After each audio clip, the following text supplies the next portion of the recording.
बिस्मिल्लाहिर्रहमानिर्रहीम and welcome back. तो अभी हम हाइपरटेंशन के बारे में पढ़ेंगे। ठीक है, हाइपरटेंशन क्या होती है। हाइपरटेंशन जैसा कि आपको बेसिक्स इसकी पता होनी चाहिए कि हाइपरटेंशन में ये होगा कि हमारे पास जो ब्लड प्रेशर है ना वो हमारे पास इंक्रीज़ होगा, इंक्रीज़ बीपी। और वो कहते हैं यूजुअली ये क्या होता है, पल्मोनरी फंक्शंस की वजह से भी हो सकता है या किसी सिस्टमिक फंक्शन की वजह से भी हो सकता है। ठीक है, पल्मोनरी इन्वॉल्वमेंट भी हो सकती है, पल्मोनरी सर्कुलेशन भी इन्वॉल्व हो सकती है और सिस्टमिक सर्कुलेशन भी इन्वॉल्व हो सकती है। अच्छा, अब हमारे पास एक क्राइटेरिया क्या है, कहते हैं कि अगर आपका नॉर्मल तो आपको पता है 120/80 ऑफ एच जी होता है। ठीक है, 120 हमारे पास सिस्टली होता है और 180 जो होता है वो डायस्टली होता है।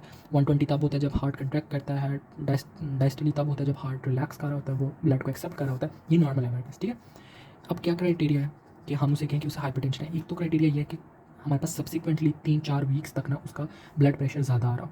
ठीक है, और ब्लड प्रेशर कितना ज़्यादा आ रहा हो, अगर वो 140/90 ऑफ एच जी रहता है, इससे ज़्यादा रहता है, तो हम उसे हाइपरटेंशन डिक्लेयर कर देंगे। हाइपरटेंशन को HTN भी लिखते हैं। ठीक है, अच्छा, अब आपको ये पता होना चाहिए कि हाइपरटेंशन का फार्मूला क्या है। आपने फिजियोलॉजी में पढ़ा होगा कि blood pressure is equal to cardiac output multiply by total peripheral resistance. Cardiac output इतना वो आउटपुट होता है जो कि हार्ट, वो अमाउंट होती है ब्लड की जो हार्ट पंप आउट कर रहा होता है एक सिंपल कंप्लीट कंट्रैक्शन के बाद। ठीक हो गया, उतना अमाउंट ऑफ ब्लड जो कि हार्ट एक बार में कंट्रैक्ट करके पंप कर रहा होता है। और पेरिफेरल रेजिस्टेंस क्या होती है कि जो रेजिस्टेंस हमारे पास पेरिफेरल वेसल से आ रही होती है। अच्छा, अब आपने पढ़ा होगा कार्डिक जो आउटपुट होता है उसको दो चीज़ें इफेक्ट कर रही होती हैं। सबसे पहले एक होता है कि हमारे पास ब्लड वॉल्यूम कितना है, ब्लड वॉल्यूम कितना है। अब ब्लड वॉल्यूम को कंट्रोल करने के लिए हमारे पास क्या होता है, सोडियम होता है। सोडियम ज़्यादा होगा तो ब्लड वॉल्यूम ऑब्वियसली ज़्यादा होगा। एल्डोस्टेरोन हमारे पास कंट्रोल करता है। ठीक है, दूसरी बात ये होती है एट्री नेटिजुरेटिक पेप्टाइड भी हमारे पास ब्लड वॉल्यूम को कंट्रोल करता है। दूसरी जो हमारे पास चीज़ कंट्रोल करी होती है वो होती है कार्डिक फैक्टर्स। कार्डिक फैक्टर्स हमारे पास कौन से होते हैं कि उसकी कंट्रैक्टिलिटी कितनी है,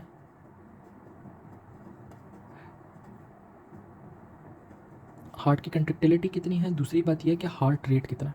ठीक है, ये हमारे पास फैक्टर्स डिसाइड कर रहे होते हैं कार्डिक आउटपुट। जबकि टोटल पेरिफेरल रेजिस्टेंस होती है ना, वो हमारे पास दो तरीक़ों से डिसाइड हो रही होती है। एक तो होते हैं न्यूरोनल फैक्टर्स। न्यूरोनल फैक्टर्स आपने फार्मा में पढ़े हैं। न्यूरोनल फैक्टर्स क्या होते हैं, न्यूरोनल फैक्टर्स वो होंगे अल्फा और बीटा वाले। अल्फा क्या करेंगे, हमारे पास कंस्ट्रिक्ट करेंगे वेसल्स को। ठीक है, जबकि बीटा क्या करेंगे, डाइलेट करेंगे। ठीक हो गया, दूसरी बात आपने ये याद रखना है कि कुछ ह्यूमोरल रिस्पॉन्सेज होते हैं, ह्यूमोरल फैक्टर्स होते हैं। ठीक है, ह्यूमोरल फैक्टर्स में भी कुछ कंस्ट्रिक्टर्स होते हैं और कुछ रिलैक्टर्स।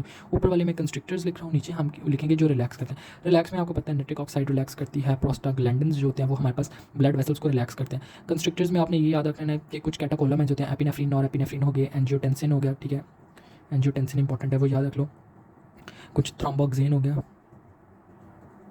थ्रोम्बोक्सेन हो गया और एंडोथिलिन आ गया।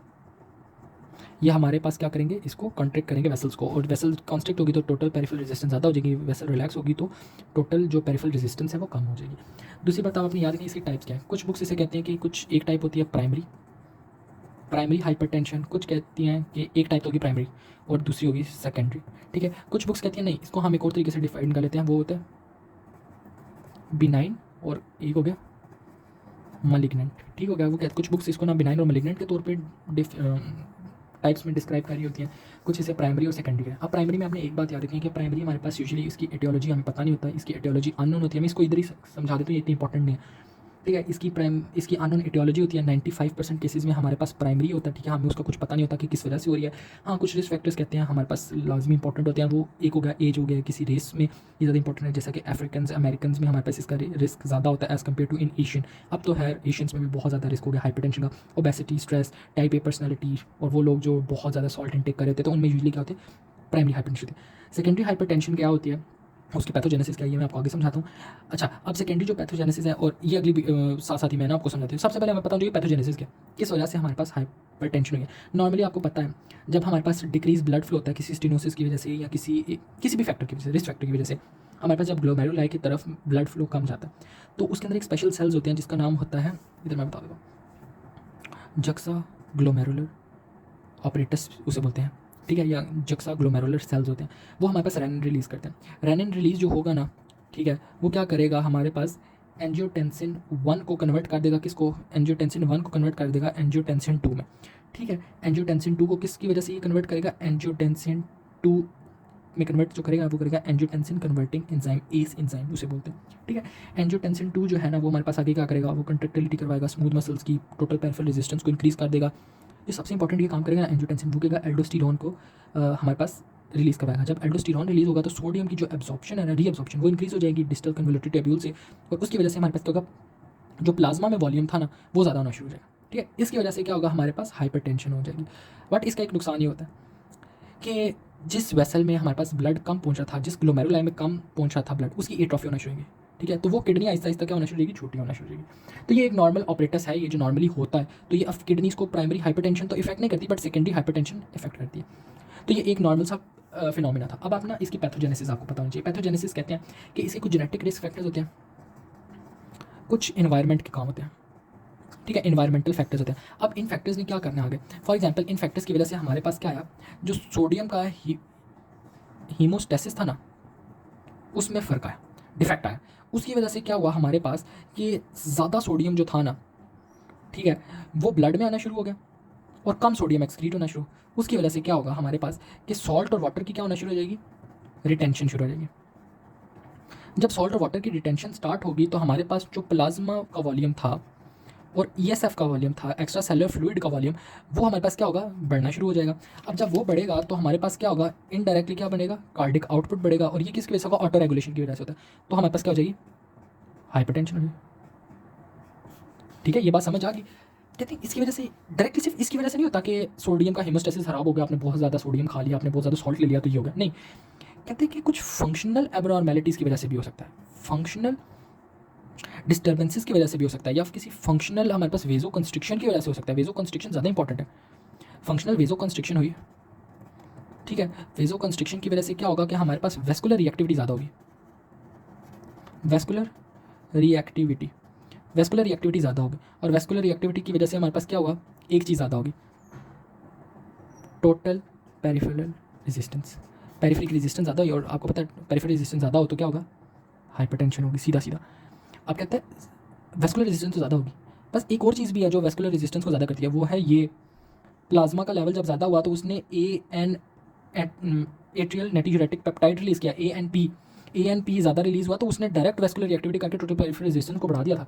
तो हाइपरटेंशन तो होनी थी। कहता है कुछ एक और भी मसला आता है, कहता है वेजो कंस्ट्रिक्शन का रोल तो चलो है ही है, कहता है बट एक और मसला ये आता है कि अगर वेसल की वॉल में कोई डिफेक्ट हो, उस डिफेक्ट की वजह से क्या होता है, वेसल की थिकनेस बढ़ जाती है। वेसल की थिकनेस बढ़ी तो क्या हुआ, टोटल पेरिफेरल रेजिस्टेंस बढ़ी और फिर हाइपरटेंशन होगा। तो ये कास्केड्स है जो आपने याद रखना है, और ये बहुत इंपॉर्टेंट है, इसकी आपको पैथोजेनेसिस ही यही है। ठीक है, तो ये सेकेंडरी हाइपरटेंशन या प्राइमरी हाइपरटेंशन, इन सारों की पैथोजेनेसिस ही यही है।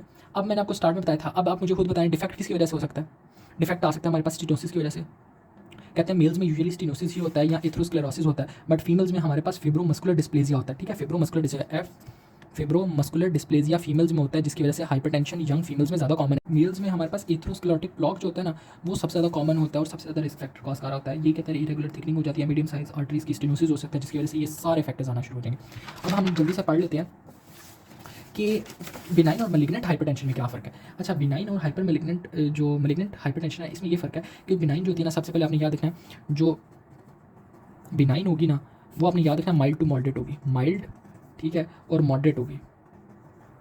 बीपी तो आपको ऑब्वियसली पता है, ब्लड प्रेशर एलिवेट करेगा, ठीक है, और मोस्टली यही होता है, बिनाइन होता है। और इसके जो फीचर्स होंगे ना वो होंगे साइलेंट फीचर्स होंगे, हमें पता ही नहीं होगा बंदे को बहुत अरसे से हाइपरटेंशन होगी। और कहते हैं कि इसमें अगर एंड ऑर्गन डैमेज होगा ना तो वो बहुत ही स्टडी और स्लो होगा। ठीक है, बहुत स्लो होगा, इसमें माइल्ड और मॉडरेट, बीपी ज़्यादा होगा, साइलेंट फीचर्स नजर आएंगे, एंड ऑर्गन डैमेज बहुत ही अरसे से होगा, हो सकता है कुछ सालों लगे।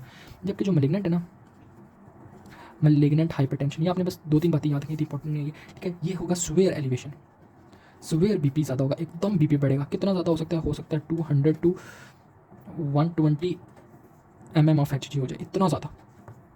ठीक है, अब ये क्या है हमारे पास, ये कहते हैं इतना कॉमन नहीं है, लेस कॉमन है, 5% लोगों में होता है, 95% लोगों में ये होता है, 5% लोगों में ऐसा होता है। इसमें ये हो सकता है कि हमारे पास या तो पहले कोई बिनाइन कंडीशन थी, ठीक है, बिनाइन उसे था एकदम, उसका एकदम ज़्यादा हो गया।